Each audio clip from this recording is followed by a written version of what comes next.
السلام عليكم ورحمة الله وبركاته.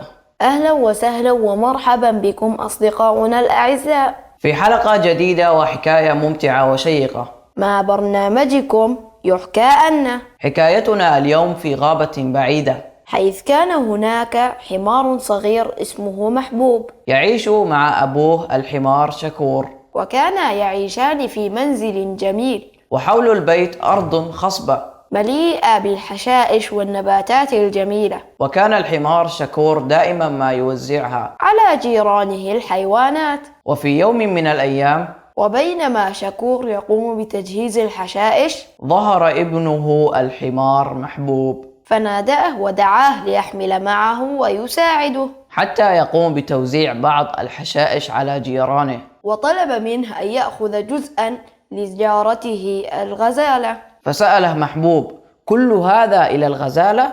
أجاب شكور: نعم يا بني. إنها هدية للغزالة. فرد محبوب: لكن هل تبقى شيء؟ رد عليه شكور: نعم، تبقى الكثير. وسنعطي جزءا منه للفيل وللزرافة. أجاب محبوب: حاضر يا أبي، ولكن هل يمكنني أن أسألك؟ وأرجو ألا تغضب مني. أجاب شكور: تفضل يا بني. قال له محبوب: أليس هذا كثير؟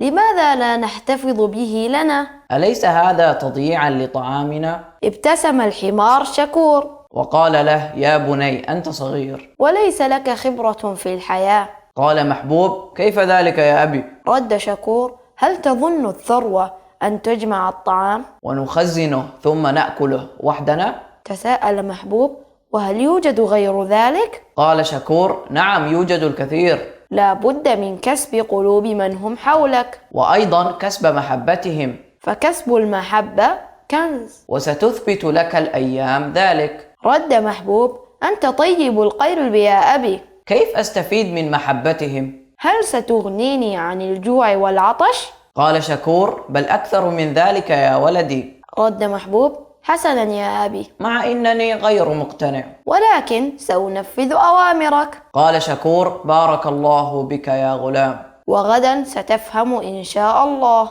وفعلا حمل الحمار محبوب الحشائش وأوصلها إلى جيرانه كما أمره أبوه. وكان الجيران يستقبلون الهدية بالشكر والتقدير، داوم الحمار شكور والحمار محبوب على ذلك، مما جعل كل الحيوانات تحبهما. وكان لشكور ود وتقدير خاص. وفي صباح أحد الأيام كانت الزرافة تأكل في الحشائش، فسمعت صوتا غريبا، فرفعت رقبتها عاليا لترى ماذا يحدث. وإذا بها تصرخ لصديقتها الغزالة: يا غزالة، يا غزالة. ردت الغزالة: ما بك يا صديقتي؟ قالت لها: لقد رأيت الأسد رهيب. إنه يتنقل بين الأشجار والحشائش. قالت الغزالة: يا ترى إلى أين يتجه؟ قالت الزرافة: هذا الأسد مشهور بأكل الحمير. ردت الغزالة: وهذا أليس اتجاه بيت شكور؟ قالت الزرافة: وماذا سنفعل؟ ردت الغزالة: يجب أن نخبر شكور حتى يهرب من المكان هو وابنه محبوب. قالت الزرافة: ماذا إذا رآنا الأسد رهيب؟ أنا يمكن أن أدافع عن نفسي، ولكن ماذا عنك؟ توقفت الجارتان قليلا لدراسة الموقف. ترى ما الذي حدث لهما؟ وكيف تصرفتا؟ ستعرفون ذلك يا أصدقائنا الأعزاء، ولكن بعد فاصل قصير. فاصل ونواصل.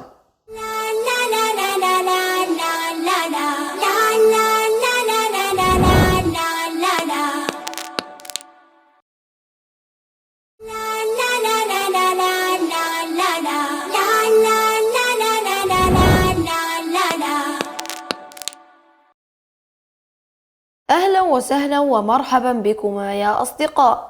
عدنا لكم بعد الفاصل لنواصل لكم في حكايتنا، والتي هي بعنوان محبة الناس هي الكنز. كانت الجارتان تفكران في طريقة، وذلك لإنقاذ الحمار شكور وابنه محبوب، لأن الأسد رهيب متجه نحوهما. قالت الغزالة: هيا نذهب إليهما يا زرافة، ولا يهم إذا تعرضت للخطر، ففضل شكور علي كبير. كم أنقذني من الجوع مرات عديدة. وانطلقت الغزالة بسرعة وخفة حتى تصل إلى بيت شكور. وبدأت بطرق الباب بكل قوتها، قال الحمار محبوب بغضب: إنها الغزالة يا أبي. ألم نعطيها كمية كبيرة من الحشائش؟ لابد أنها أكلتها. وجاءت لتطلب المزيد. ثم أضاف: ألا تشبع هذه الغزالة؟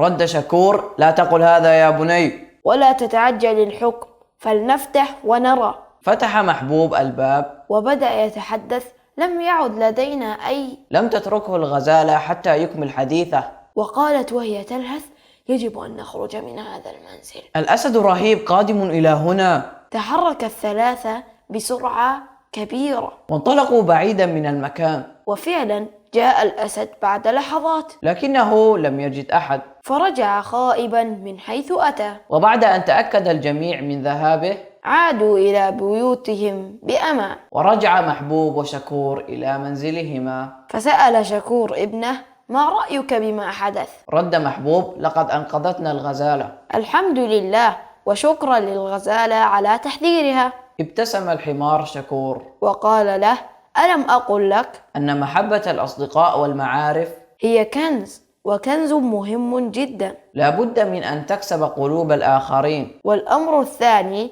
يجب عليك ألا تتعجل في إطلاق الأحكام على الآخرين. رد محبوب بكل خجل: صحيح يا والدي. فأضاف شكور: هيا يا بني، اذهب إلى النوم. فقد كان يوما طويلا. وفي الصباح استيقظ الحمار شكور، لكنه لم يجد ابنه محبوب. فقام مسرعا وهو ينادي: محبوب محبوب. رد محبوب: أنا هنا يا أبي. خرج شكور ووجد محبوب قرب الحشائش. فقال له: ماذا تفعل يا بني؟ رد محبوب: إني أجهز الحشائش يا أبي. كومة للزرافة وكومة للغزالة وكومة للفيل، وعدد آخر لبقية الجيران. ابتسم الحمار شكور وقال له: أحسنت يا بني. هيا أكمل عملك، بارك الله فيك. ثم ردت: محبة الآخرين كنز. انتهت القصة يا أصدقاء. لكنها كانت مليئة بالدروس والعبر. فالمسلم لا يمكن أن يعيش لنفسه،